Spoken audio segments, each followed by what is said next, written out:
Nigeria is a big lie. A big lie? Yes. I want to substantiate my claim of saying Nigeria is a big lie. Please, listen to Tafawa Balewa, Nigeria's first prime minister, in 1948. I quote him, "Since 1914, the British government has been trying to make Nigeria into one country. But the Nigerian people themselves are historically different in their backgrounds, religious beliefs, and customs, and do not show themselves any signs or willingness to unite. Nigerian unity is only a British invention." Tafawa Balewa, 1948. Yeah. Okay. Now listen to Nnamdi Azikiwe, 1964. "It is better for us and many admirers abroad that we should disintegrate in peace and not in pieces.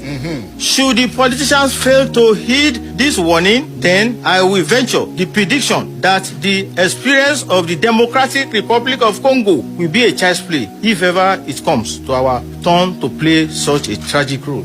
Nnamdi Azikiwe, 1964. Obafemi Awolowo. "Nigeria is not a nation. It is a mere geographical expression. There are no Nigerians in the same context as there are English, Scots, and Welsh." Okay.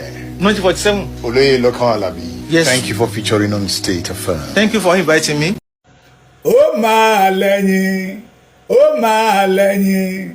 ọ̀rọ̀ yìí máa lẹ́yìn àjàntí ilé. Ó máa lẹ́yìn ó máa lẹ́yìn, ọ̀rọ̀ yìí máa lẹ́yìn àjàntí ilé. Ó máa lẹ́yìn ọ̀rọ̀ yìí máa lẹ́yìn àjàntí ilé. Ó wá mú mi rántí orin àwọn bàbá wa pé ẹyẹ ò dédé bà lórùlé o, ọ̀rọ̀ lẹyẹ ń gbọ́ o. Ẹyẹ ò dédé bà lórùlé o, ọ̀rọ̀ lẹyẹ ń gbọ́ o. Mo kí yín pé ẹ kú dédé wòyí káàkiri àgbáyé. Ẹ kú ọjọ́ méjì, ẹ kú ọjọ́ mẹ́ta. Ó dàbí pé bàbá Èkìtì ò jáde lánàá ní ìjẹta ìgẹ́sàtẹ́bì. Ó ní bó ṣe jẹ́. Kó bá lè dáa ni yóò dẹ̀ dára fún wa lágbára Olódùmarè. Lágbára ìṣẹ̀dálẹ̀ ilẹ̀ Yorùbá. Lágbára ẹni tó ní kọ́kọ́rọ́ ayé lọ́wọ́, Olódùmarè tó dá wa. Mo kí yín. Kọ́rọ̀ yìí má bàa lẹ́yìn. Kí ìran Yorùbá má bàa jẹ̀ka àbámọ̀ gbẹ̀yìn. Nírú àwa ibi ń jáde síta la fi ń sọ̀rọ̀ pé the only solution, the only way out of slave of Nigeria is Yoruba nation. Mo kí yín lórúkọ bàbá Professor Banji Akíntóyè, àrólé Awólọ́wọ̀, bàbá tó ṣe é fi yangàn, bàbá dáadáa, bàbá tó ní dandan ìran Yorùbá gbẹ́dọ̀ kúrò nínú ìgbèkùn. Kárí yín pẹ́ bàbá, kọ́lọ́run kó bá wa lọ́ra ẹ̀mí yín. Mo wá forúkọ bàbá yẹ kí gbogbo yín l'Amẹ́ríkà, mo fi kí yín ní Canada, mo fi kí yín ní Amẹ́ríkà, mo fi kí yín ní London, mo fi kí yín ní South Africa, mo fi kí yín ní Germany, Italy, France, Spain, Netherlands, níbi gbogbo tí ọmọ Yorùbá bá tẹ̀dó sí. Mo forúkọ bàbá Professor Banji Akíntóyè kí yín pé àlàáfíà Ọlọ́run kó máa bá yín gbé. Bẹ́ẹ̀ náà ni mo tẹ̀síwájú nínú kíkí mi, torí tí n bá ṣe ètò tí mi ò bá dárúkọ Májàsọ́lá, ètò yẹ ò pé. Mo kí yín lórúkọ Májàsọ́lá òòṣà, ọmọ táǹtì sígbó tí ń tira rẹ̀ sọ́nà. The only son that God gives to the Yoruba race to fight for the Yorubas, to say no to all the enemy that say Yoruba will not have their own nation. Mo kí yín lórúkọ Kàkàkí Olódùmarè. Mo ní mo kí yín lórúkọ Aníyìkáyé, ààrẹ akọni Oòduà, ààrẹ bàbá rẹ̀, the Iba Ṣọ̀run of Yoruba land, Báṣọ̀run Akínlógún, the Jagumolu of Ekiti, the Jagunmolu of Ikoyi Ekiti land olóyè tó pọ̀ rẹpẹtẹ bọ́dà mi Òjó Ebenezer ó tọ́jọ́ mẹ́ta you are welcome. Mo kí yín lórúkọ Májàsọ́lá l'Amẹ́ríkà ní London ní Canada ní káàkiri gbogbo ibi tọ́mọ Yorùbá bá wà ojúlówó ọmọ ayẹyẹ yóò dára bó yín ojú òní tìyín àlàáfíà Ọlọ́run kó máa bá yín gbé. Mo forúkọ àwọn bàbá méjèèjì yẹn kí àwa tá a wà ńlé náà ìran Yorùbá tó wà ńlé létí ikú ìran Yorùbá tó wà ńlé ti kù lójú ìran tí Yorùbá tó wà ńlé tá à ń wí fún tó sọ pé no ìran Yorùbá tó wà ńlé tí wọ́n fẹ́ gbà lọ́wọ́ ọkú tó ní dandan àǹdẹ ikú yẹn ló ń fẹ́ kú à ń gbòòrò mọ́dìyẹ wa lọ́wọ́ ọkú wọ́n sọ pé rárá o àfi tá a bá dórí àtàn lọ́jẹ̀ ẹni abáwí fún ọba jẹ́ ó gbọ́ orí ọ̀kẹ́rẹ́ kókókókókó láò. I pity you and I pity myself. Àwa tá a wà lé ní o tá a bá dìde àjẹná sọ́nà bí ìyà àbí báwo ni àwọn ọmọ ìsìn ṣe ń sọ international ìyà imported ìyà if you refuse to stand up for the Yoruba nation in this movement. Ó ń bọ̀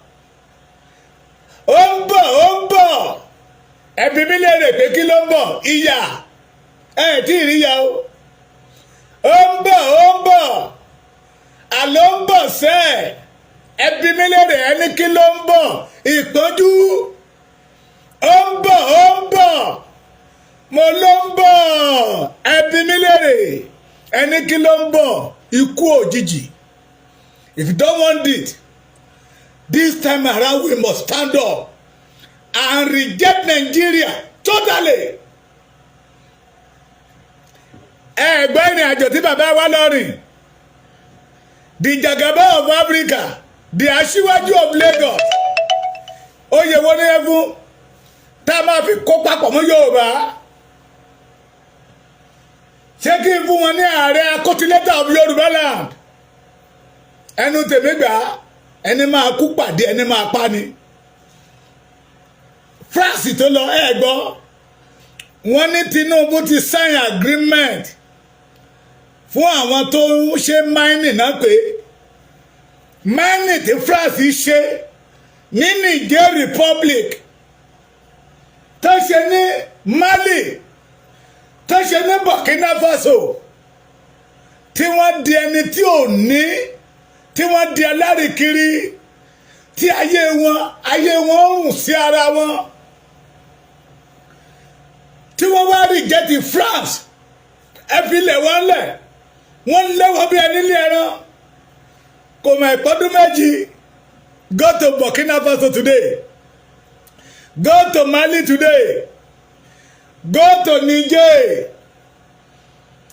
ohun tí Ọlọ́run gbè sórí ilẹ̀ wọn ó ti ń ṣe wọ́n láǹfààní. Bàbá wa Tinubu ti ní ká máa bọ̀ ní ilẹ̀ Yorùbá nígbà tá a wà kékeré àìmọye ẹ̀yìn àwọn bàbá wa tó dá spinal cord tó dá nínú oko kòkó nínú oko obì nínú oko kaṣú kí ló bá wọ́n pe kíní kan kòtò sọ́jà ni wọ́n ní kòtò tó gbẹ́ nígbà ayé ogun ní 1966 àwọn bàbá yà kẹ̀dẹ̀dẹ̀ máa lọ wòrò wọn kẹ̀dẹ̀dẹ̀ jà sínú kòtò yẹn bù ṣẹ́ẹ̀rí kékeré ní kòtò sójà àgbà yẹn kòtò tí àwọn Faransé máa gbẹ́ sí ilẹ̀ Yorùbá lójijì nílẹ̀ Yorùbá má dédé rú bùmù Tinubu ti lọ kíwọ́ àbọ̀ ayé ó ti lọ kíwọ́ bọ̀wé pé kán máa bọ̀ ní ilẹ̀ Yorùbá àbẹ́rò pé ibo làwọn yẹn ti fẹ́ wà China náà ó sì máa kíwọ́ bọ ìwé China ìran Yorùbá yóò máa ṣe yọ̀tọ̀mí nínú oko ẹrú ìran Yorùbá ti gbà pé alára kò mọ̀yà ní wọ́n ọ̀pọ̀lọpọ̀ ọmọ Yorùbá ló ti gba kámú pé ká máa bá yí bẹ́ẹ̀ lọ that is why you see them reject their own freedom pé oko ẹrú tó wà ó tẹ́ wọn lọ́rùn wọ́n fẹ́ ní ohun tó ń rí jẹlẹ́ ní náà mọ̀ wọ́n dẹ̀ ń fẹ́ ní báyìí ọjọ́ ọ̀la wọn mọ́ ọmọ wọn jẹ́ ẹ múra sí ìyá ń bọ̀ tírélà náà fi ń kó bọ̀ kọ̀ǹtínà náà fi ń kó bọ̀ mo trọ́ọ̀sì France dáadáa Tinubu máa dálẹ̀ á lọ ìyà tó bá dálẹ̀ kò ní lọ á gbìn ó gbìgì orógbó náà Yorùbá lọ́wọ́lọ́wọ́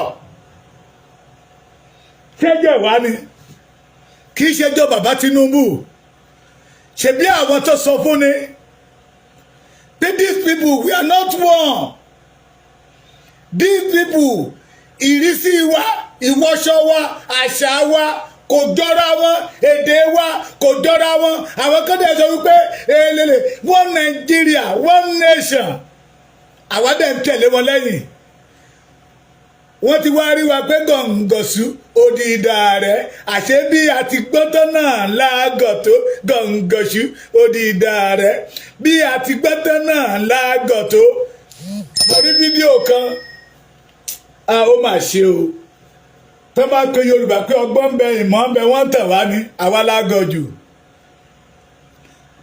àwa lágọ̀ jù tó bá sọ fún ìran Yorùbá pé agbọ́n wọ́n tẹ̀ wá ní àwa lágọ̀ jù mo ní program kan ní mo rí Ọbásanjọ́ àti Yakubu wọ́n ní wọ́n ń gbàdúrà nígbà tó ti bayé jẹ́ tó bọ̀nà jẹ́ tó fi gbogbo ìṣerere tó fi ti tọ́ àwọn ọmọ wọn. Where is Oyabo Obasanjo today? They are not in Nigeria. Àwọn òjìyà àwọn èmi àtẹ̀yìn tó fẹ́ yọ kúrò lóko ẹrú tá a sọ pé no to voice your mind kẹ́ lè mọ̀ pé Nigeria is not a place for the Yoruba to live. Pé àwọn Fúlàní náà ní anything tí ò bá ti ọgọ́ wẹ̀ with them they will not allow you to succeed.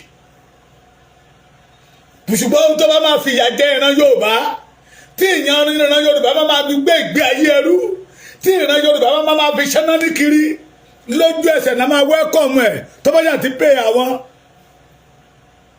reformers sí Tinubu ní bó ṣe kó gùtì pé láyé èló ni Kánò ń make èló l'Adamawa make èló ni Sokoto make àwa tẹnu wa ti fẹ̀ Lagos State make more than 498 billion lóṣù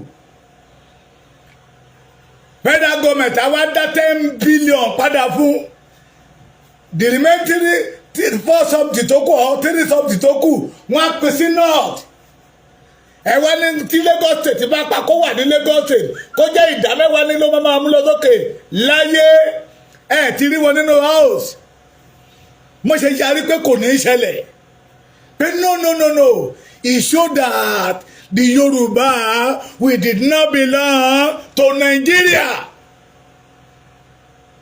Àwọn bàbá wa kan tó lóye tó lọ́gbọ́n wọ́n pariwo fún wa pé ká máa di ẹrù wa we must reject Nigeria but irọ́ àwọn tó tẹ̀ wá náà ni ṣé wọ́n tẹ̀ wá ní àbáwá là ń tẹ́ra wa wọ́n ń gbòòrò mọ́dìyẹ wa lọ́wọ́ kú anídẹ́dẹ́dẹ́ àbí tá a bá rorí àtàn lọ́jẹ̀ wọ́n sọ fún wa wípé ìran Nàìjíríà wọn ń jíṣẹ́ rere pé tí ìran Yorùbá bá fẹ́ rí ògo wọn lò àfi ká padà sórísun wa gbèsè nò name it gbogbo àwọn tó ti ṣèjọba ní láti 1999 nínú wọn mélòó lórí introduce free education but they take part they partake wọ́n jèrè free education wọ́n lọ bẹ̀ lọ make money ni wọ́n dẹ̀ ń sọ fún wa wípé ẹjẹ́ àdìde kágbára wa kò nínú ìgbèkùn pé Nàìjíríà ò lè so èso rere fún wa irọ́ wọ́n wí aláàní gbọ́. Mo wo fídíò kẹlẹ́ ní ẹjọ́ mẹ́ta yìí àwọn yẹn wá ní Sunday Igboho wá gbà wá o àwọn Fúlàní ti fẹ́ pa wá tó wọn àti ìpa wá rìásà náà sì ń ṣe nígbà tó sọ fún wa tá a gbọ́ Sunday Igboho jọ o ẹ wá gbà wá o ìgbà tí Sunday Igboho ń pariwo pé kó tó di ìrókò tí ó máa gbẹ̀bọ̀ lọ́wọ́ wa ẹ jẹ́ àtètè ká ṣẹ́wọ́lẹ̀ ẹni Sunday Igboho àìníṣẹ́ ló ń dà láàmú ọ̀pọ̀lọpọ̀ nínú wa ní tọ́ọ̀gì ni ó wí àbí òwe. Nigeria is not a place for us to live. Agenda tí ò ní jẹ́ kí Yorùbá orí ògo rẹ̀ lò ní Nàìjíríà ń gbé wá. Àwọn bàbá wa kọ́dẹ̀ ń gbà wọlé àtàwọn brothers wa tó bá dọ̀là náà táwọn náà mọ̀ claim pé àwọn náà ti di àgbà. Àwọn bíi bàbá wa Olúgbénga Daniel àwọn tó yẹ ká fẹ̀yìntì wọ́n digi ẹlẹ́gùn mọ́ wa lọ́wọ́ ẹjọ́ wọn kọ́ ẹjọ́ wọn kọ́ it is me and you elétí kún it is me and you tí wọ́n ń fà létí tá à ń já etí yẹn gbà it is me and you tán sí nígbẹ́rẹ́ ìpàkọ́ tá a ṣe bíi pé àárín kankan it is me and you bí bàbá ẹ̀ kan tó máa ṣe kọ́mẹ́dì kẹni ṣe kẹni jí ni a ní ìgbà tó ń bá ti lóúnjẹ tó ń jẹun lọ́wọ́ òun máa gbàgbé ìyà tí ò bá ti sóúnjẹ ló máa rántí pé òun ò tí ì kọ́lé òun ò tí ì ra mọ́tò bẹ́ẹ̀ lọ́rọ̀ Yorùbá ṣe rí tí tó bá ti fi Yorùbá ní 20,000 10,000 50,000 a ti gbàgbé pé oko ẹrú la wà a ti gbàgbé àwọn tó dẹ̀ ń ṣí wa ní iye pé this is not normal ẹ dìde ẹrú Fúlàní nìyí Yorùbá ẹ dìde ẹgbàrá yín àwọn yẹn la wá rí gẹ́gẹ́ bí ọ̀tá. Bàbá wa Bọ́lá Ahmed Tinubu ti lọ sáyìn wé ní ó ti lọ kí wọ́bọ̀wé ní Faransé o ẹ máa retí France títí wọ́n the country tó wicked jù lágbàáyé France ni the wicked nation France ni kò sí country tó fún ní independent tó fún wọn ní fún independent ní ìgbà tó fi Burkina Faso ó lẹ̀ tán ní Burkina Faso ṣe lè ṣe owó ara wọn àti Mali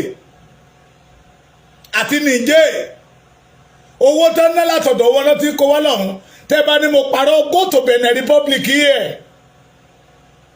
o lè rí báǹkì ní Benin wọn àdá ní owó ara wọn owó wọn Faransé náà ti kó wá bàbá wa Bọ́lá Ahmed ti lọ kí wọ́n bọ̀wé tí wọ́n bá lé yín ní Niger tí wọ́n lé yín ní Mali tí wọ́n lé yín ní Burkina Faso ẹ máa bọ̀ àyè máa gbà yín ilẹ̀ Yorùbá fẹ́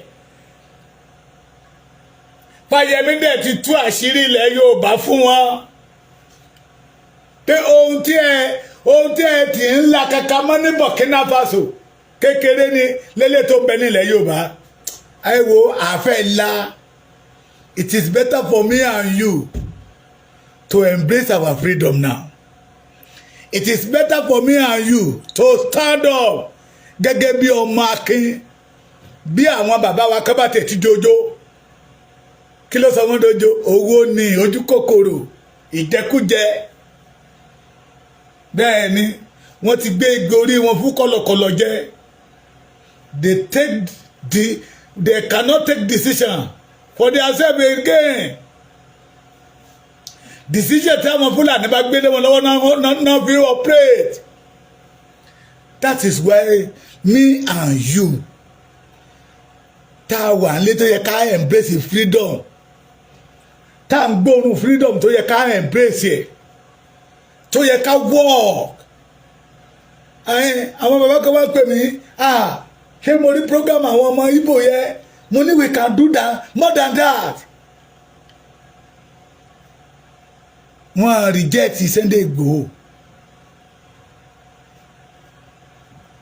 It is me and you that reject it. Àwọn tó wà ń lo òyìnbó tí ìyà ò jẹ wọ́n mọ pàtàkì rírì iṣẹ́ tí Sunday ọmọdé Yẹmọ Ìgbòho ṣàṣe wọn à sí nínú ilé o àwọn kan náà ń jí gbé o àwa tó ń jí gbé ńlé gangan we see Sunday Igboho as a thug. Fúlàní tó máa kọ́ wa lọ́gbọ́n wọn kó wọn wọlé. Àwa tá a wà ní bọ́dà bọ́dà Kogi bọ́dà Kwara State tá a rí wọn bọ́ síbi tírélà yẹn ṣe ń wọlé làwọn mọ̀ pé iná ti ràn iná ràn ó kọ ọmọ tí ó tọwọ́ bẹ̀ẹ́rù iná ràn tí ń ràn Fúlàní bá ràn tán ẹ̀ ń mọ̀ pé yes ẹni a wí fún ọba jẹ́ ògbọ́n ni. This is time for me and you. Ọmọ akíní wa ẹjá dìde ẹjá gbára wa Yorùbá nation it is only way out. Ọ̀nà àbáyọ kan tó kù fún ìran Yorùbá nìyẹn. Òun náà ni Yorùbá nation orílẹ̀-èdè wa. We must be independent. Orin tó yẹ kí gbogbo wa máa kọ́ nìyẹn. No PDP àìsàn náà jẹ́ nínú ayé Yorùbá àjàkálẹ̀ àrùn náà jẹ́. Not APC ìgbóná náà jẹ́. AD ni APC jẹ́ ní ilẹ̀ Yorùbá. They cannot solve our problem. Instead of them to solve the problem wọ́n pakún ẹrù wa ní. The only solution, the only way out is Yoruba to be independent nation. We must get up and fight for our freedom. Ẹni bá fẹ́ ní ọjọ́ ọ̀la. Mo ṣe program kan bàbá kan wá pè mí. Ìwọ ọmọ bẹnu gbọ́rọ̀ yìí. Ìwọ ọmọ kìíní kan níbi kan yìí. Ó ní àwa àgbà kan. Wọ́n fi ọjọ́ alẹ́ wọn. Wọ́n fi ń bayé àwọn ọjọ́ alẹ́ wọn fi ń bá òwúrọ̀ àwọn akẹjẹ́. Ṣé kò rí bẹ́ẹ̀ ni?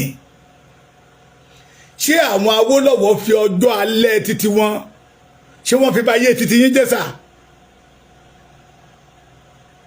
Àtàárọ̀ Awólọ́wọ̀ àtọ̀sán àti ìrọ̀lẹ́ tí ó fi di alẹ́ Awólọ́wọ̀ fi sìn yín nìsà kẹ́yìn lè rílé ayé gbé káwa tó ń bọ̀ lẹ́yìn yín káwa náà lè rílé ayé gbé ṣùgbọ́n ìlú yìí lórí yín orí ṣe orin adùn tó ṣe ń jó sí tó fi yàn lọ́kàn balẹ̀ làwọn Awólọ́wọ̀ Adékúnlé Ajáṣe kọ fún yín orin ìgbóná orin ikú orin ìdààmú àti ìlú ìpọ́njú lẹ lù fáwájò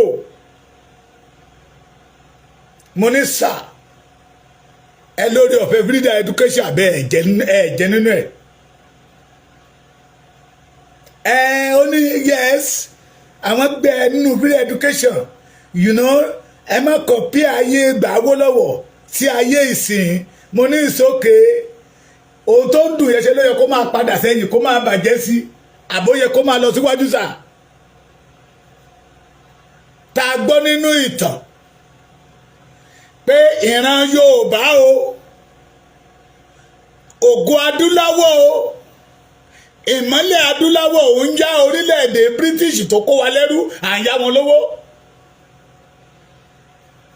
Faransé tí ó fẹ́ máa kó ọrọ̀ ajé wa yìí tá máa bẹ̀rẹ̀ bí January náà bẹ̀rẹ̀ àwọn bó ṣe lé wọn ní Benin Republic ní Mali ní Burkina Faso ní Niger ara kan France bí Tinubu ṣe fún wọn lórí ọ̀fẹ́ bí gbàrà January náà máa bẹ̀rẹ̀ tá bẹ̀rẹ̀ sí iṣẹ́ yìí lójú dọ́sìn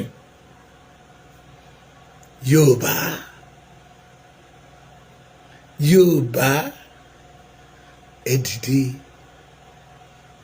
Faransé tó fẹ́ máa kó ọrọ̀ ajé wa a ní tẹlifíṣàn ṣáájú wọn we have radio station ṣáájú wọn lónìí bàbá wa Tinubu má ti lọ sáyẹn MOU àbíkílẹ̀ ń pè é kí ni mí ni MOU ṣé borrow me money ni tí mọ̀ kankan it is better for us to embrace our freedom now. It is better for us to embrace our freedom. Ká ná gbogbo ara wa gbogbo energy wa lé lórí pé no ẹ̀yin bàbá ẹ̀ má falẹ̀ ẹ̀yin báyé wa jẹ́ mọ́. Ẹ má falẹ̀ ẹ̀yin báyé wa jẹ́ ẹ dìde ẹ̀yin ọmọ Yorùbá ẹ dìde. àwa tó wà ń lé ẹ dìde dùgbẹ̀dùgbẹ̀ tó mì lókè yẹ má jẹ́ kó jálé wa lórí ẹ dìde. Kò yẹ kí ìpọ́njú kó máa jà nínú ayé wa.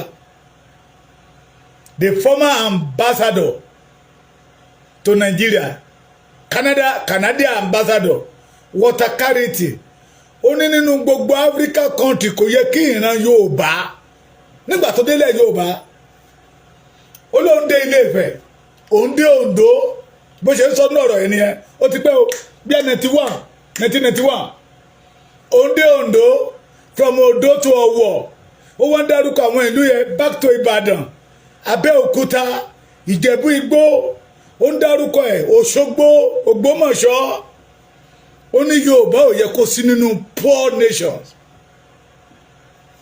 but àwa la poor jù lẹ́ni we produce billionaire but àárín ìfẹ́ tiwọn the billionaire that we do in the Yorùbá tá à ń produce àwọn gan ló ń tì wá wọnú oko ẹrú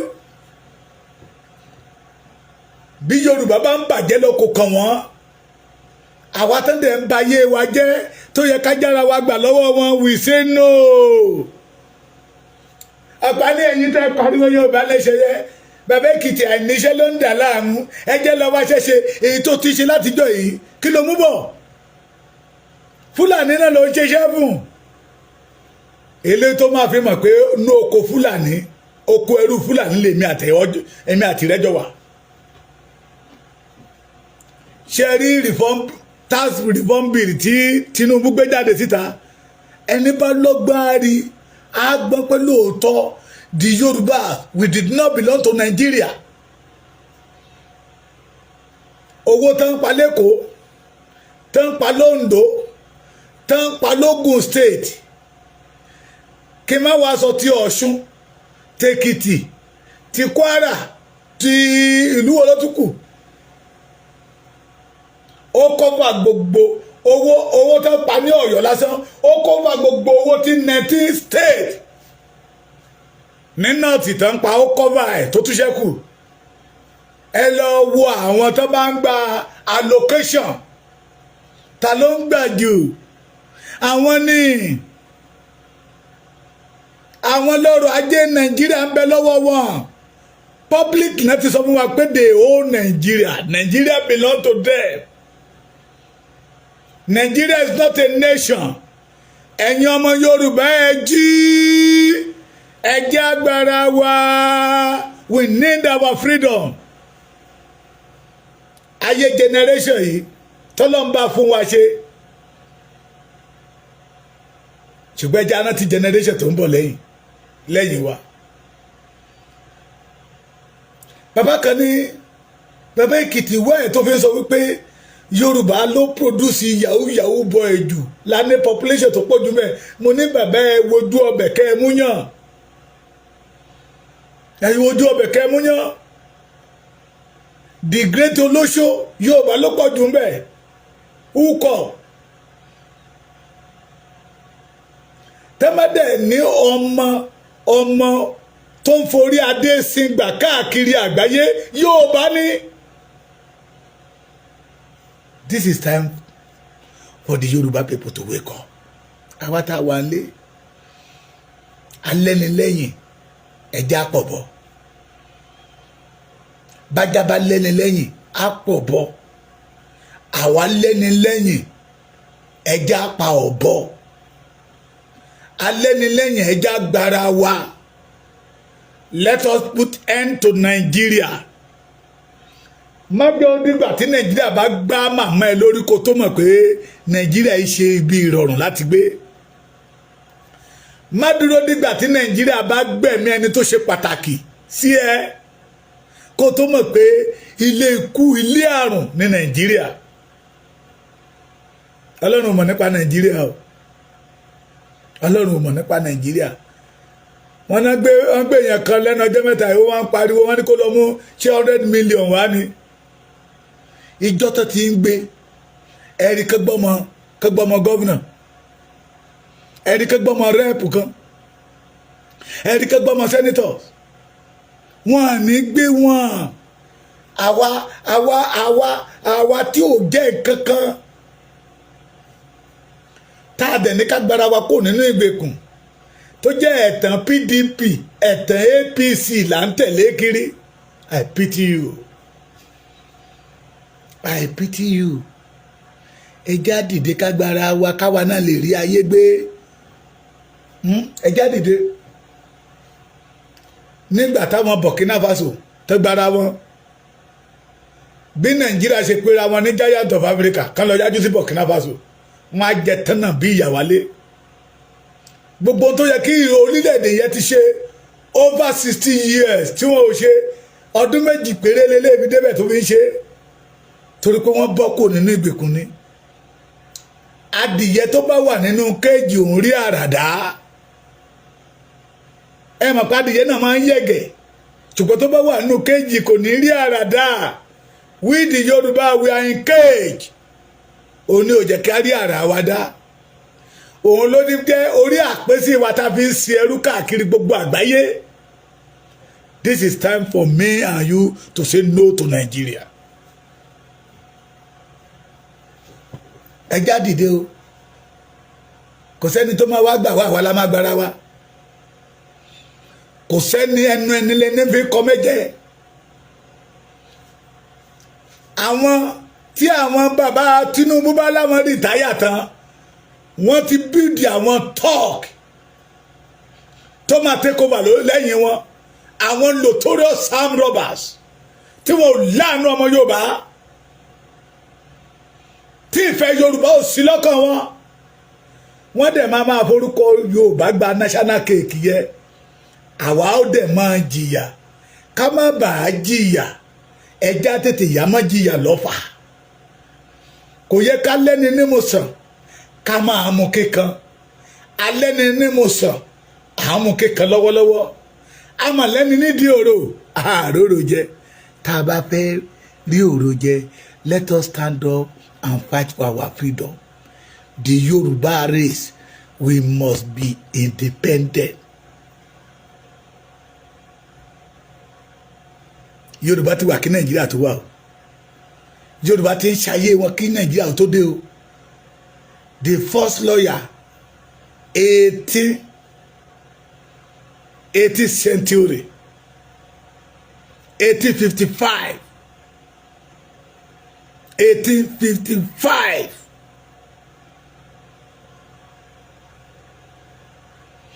kò tí ì sí tó jọ Nàìjíríà ń gbà yẹ o lèmi fi sọ wípé ọmọ Yorùbá tó bá ń pera ẹ̀ lọ́mọ Nàìjíríà ọmọ àlè ni tó fọwọ́ òsì júwèlé bàbá ẹ̀ our forefathers they are not in Nigeria wọ́n kàn mọ̀ọ́mọ̀ kéèjì Yorùbá ni wọ́n kéèjì wa sójú kankan má bàa rí ara wa dá this is time to break that cage kéèjì yẹn náà ní Nàìjíríà Yorùbá tó wà nílé tẹ́ ẹ wà lẹ́kọ̀ọ́ tẹ́ ẹ wà lógùn tẹ́ ẹ wà lọ́yọ̀ọ́ tẹ́ ẹ wà lọ́ṣun tẹ́ ẹ wà lóńdó lẹ́kìtì ní Kogi tó fi dé Kwara ẹ̀yìn gómìnà ẹja bírèkì kéèjì ẹ Nàìjíríà ni káwa náà lè rí ilé ayé gbé Ọlọ́run gbogbo Ọlọ́run ò dá wa dá kò dá wa dá ya o. Nàìjíríà ní fìyà jọmọ aládé o Ọlọ́run ò dá wa pẹ̀lú ìyà o Nàìjíríà ní fìyà jọmọlúàbí wa o this is time to break that cage kí ni cage ọ̀hún Nàìjíríà ní ò jẹ́ kárí àràdá ṣé ní tó so wá mọ́lẹ̀ Nàìjíríà ní agbẹ́dọ̀já odi tán mọ tí ò jẹ́ kí Yorùbá orí ọ̀nà lọ agbẹ́dọ̀bíwó èmi àtiwọ́ náà ni Yorùbá ní ilé la ti ń kó ẹ̀ṣọ́ ròde let us reject PDP APC Labour wọn ò ní nǹkan rere the majority of them all of them they are notorious kidnappers àwọn òjìyàn gbé omi ò ní parọ́ mọ́ wọn o ògo wa náà ń jí gbé ògo wa náà ń jí gbé ògo wa náà jí gbé they are kidnapper òun lè kó fi ké bí eku òun ni tọ́mọ ọmọ yunifásitì àjáde tó tá padà lọ kọ́ wẹ́dà ògo wa náà jí gbé we must say no to them ẹ̀já padà sórí sùn tó ń sun free education àlàáfíà ìfọ̀kànbalẹ̀ nígbà yà wọn bàbá wa àkókò rèé to reject bad leader in Yoruba land a mọ àwọn tó fẹ́ wa àfi tá a bá fẹ́ parọ́ tara wa jẹ́ a mọ àwọn tí ò fẹ́ wa tó jẹ́ pé mentality tó ń gbè sọ́kàn àwọn èèyàn ni pé Yorùbá ò ṣe é jà fún Yorùbá ò ṣe é jà fún Yorùbá ò ṣe é nu ẹnu fún gbà táwọn kan dẹ̀ dìde pé àwọn rẹ́dì láti jà fún Yorùbá àwọn rẹ́dì láti nu ẹnu fún Yorùbá wọ́n gbógun dé wọ́n gbọ́ tẹ̀dé àmọ́ àwọn tó fẹ́rẹ̀ wà á dẹ̀ mọ àwọn tí ò fẹ́ wà. Let me tell you today anybody tó bá mention PDP APC létí yín ìkànnì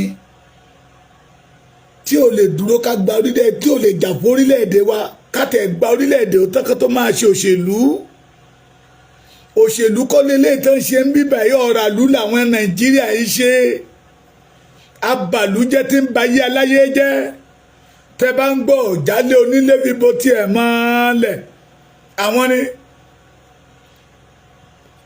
adẹ̀ lórí ọ̀fẹ́ o àwọn ọmọ Yorùbá Ọlọ́run ò dẹ̀ fìyà èèyàn jẹ wá o àwa là ń fìyà jẹra wa we can do it mímọ̀ tó ń bà wá lẹ́rù ìbẹ̀rù tí àwọn Fúlàní gbè sí wa lọ́kàn ìbẹ̀rù tó ń gbè sí àwọn bàbá wa lọ́kàn mẹ́tọ̀dù tó fi win ní heart àwọn bàbá wa tí àwọn bàbá wa fi di gbẹ̀wù dání mọ́ wọn lọ́wọ́. This is time for me and you to say no to that system anymore. Let us break Nigeria ká lè rí ògolo Yoruba nation the only way out. Yoruba nation orílẹ̀-èdè mi must be independent. Today say no to Nigeria and God will bless you. Thank you.